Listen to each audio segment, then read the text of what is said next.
Bon les frérots, bienvenue sur la chaîne ABC Blues. Et là, les gars, les 4 derniers matchs, sérieusement, sur les 12 points qu'on doit prendre, on en prend 2 les gars. 2 matchs nuls, 2 défaites contre des équipes, les gars, des équipes de boulanger, là, des Everton, des Ipswich, même là, les derniers contre qui on a joué, ils n'étaient pas bons. Enfin, j'abuse peut-être. C'est vrai que Crystal Palace, ils n'étaient pas non plus dégueulasses, mais c'était pas non plus le top du top. Pareil pour Fulham, ok, ils sont pas mauvais, mais...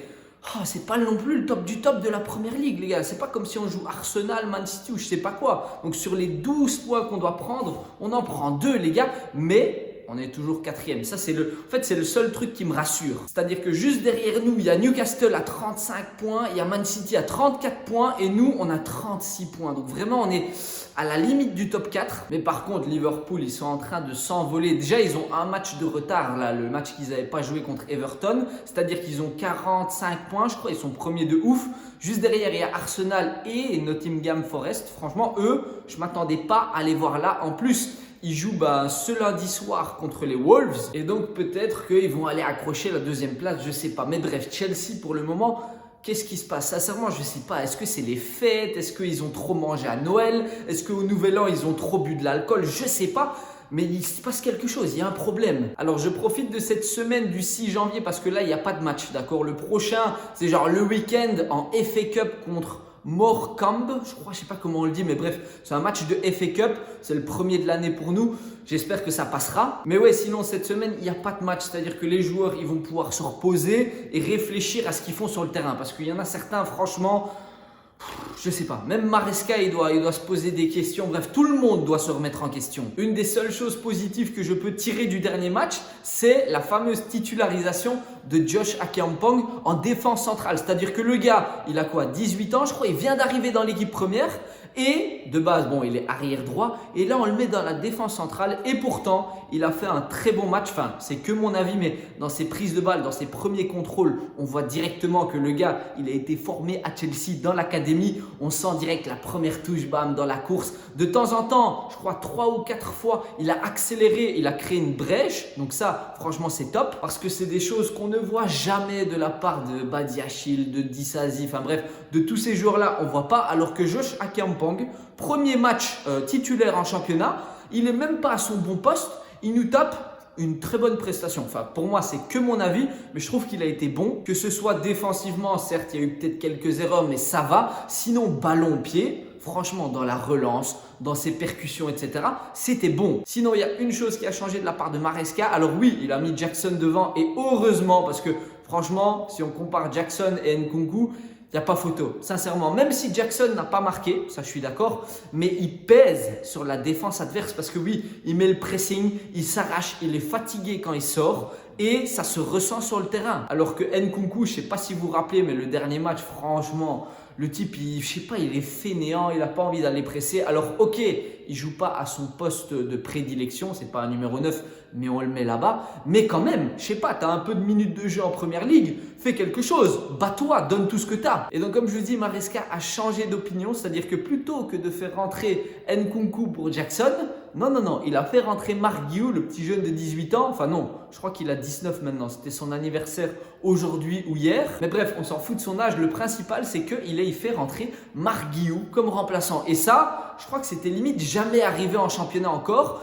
Donc peut-être que dans la hiérarchie des attaquants, Nkunku a peut-être perdu une place. Peut-être qu'on va le voir partir pendant le mercato. Je ne sais pas. Mais en tout cas, c'est un choix fort de la part de Maresca de ne même pas avoir fait rentrer Nkunku sur le terrain. Sinon, au niveau du match, on fait toujours la même chose. C'est-à-dire, on marque le premier but comme face à Fulham. On marque le premier but. On est bien. On n'arrive pas à marquer le deuxième et puis on se fait rattraper et puis on se fait... Enfin bref, voilà. C'est toujours comme ça. Face à Fulham, si vous vous rappelez bien, on a marqué le 1-0, puis ils ont mis le 1-1 vers la 80e et puis hop, dans les arrêts de jeu, je sais pas quoi, ils nous mettent le 2-1 et hop, on est niqué. Et là, contre Crystal Palace, c'est exactement ce qui se passe. On met le 1-0, puis on n'arrive pas à mettre le deuxième et puis ils reviennent à 1-1 et puis on est niqué. Enfin bref. Ça m'énerve, franchement, on perd des points, mais bêtement. Sinon, la très mauvaise nouvelle, c'est que Wesley Fofana, qui était blessé pour quoi, 4 ou 5 semaines, il devait revenir au mois de janvier. Là, on nous dit quoi? Après des analyses, des trucs, je sais pas quoi, enfin bref, on nous dit qu'il va revenir peut-être en fin de saison. C'est-à-dire que oui, la saison de Wesley Fofana, elle est terminée. Et ça, franchement, ça me fait peur parce qu'on sait très bien que défensivement, on est un peu fébrile. Colwill est là, il fait des bons matchs, enfin à peu près des fois des petites erreurs, mais il fait des bons matchs. Mais au bout d'un moment, il va devoir sortir. Il ne peut pas tenir la cadence sur toute la saison. Surtout que le gars, il est jeune, il a 21 ans, il a besoin de repos. Il ne peut pas enchaîner tous les matchs tout le temps. Donc au bout d'un moment, ok, Josh Akyapong est monté. Il a montré ce qu'il valait. Honnêtement, moi je suis content de sa prestation. Je suis content qu'il soit dans le groupe. Parce que je crois que peut-être que Maresca veut essayer de faire en mode Koubarsi au Barça. Vous voyez ce que je veux dire ou pas? Le gars, il a 17 ans. Enfin, Koubarsi, je parle. Il joue bien, il s'est fait titulariser. Maintenant, c'est un peu, pas le patron de la défense, mais voilà, c'est un titulaire au Barça. Et donc peut-être que Maresca veut faire la même chose avec Akyapong. C'est-à-dire, il l'a fait monter dans le groupe. Il l'a mis titulaire défense centrale. Ça a bien fonctionné, donc pourquoi pas continuer comme ça? Parce que très sincèrement, moi j'ai pas envie de voir les Disasi, les Badiachil. Je préfère voir Josh Akyapong qui a une vraie technique de balle. Franchement, je sais pas si vous avez regardé le match, mais ses prises de balle, ses contrôles, c'est tout le temps dans la course, c'est propre, ses passes, c'est quasiment tout le temps, c'est clean, voilà, c'est dans les pieds et tout. Et on voit que le gars, il a de l'assurance, c'est-à-dire que de temps en temps, il remonte la balle au pied, il ose faire ça et il n'y en a pas beaucoup qui osent le faire.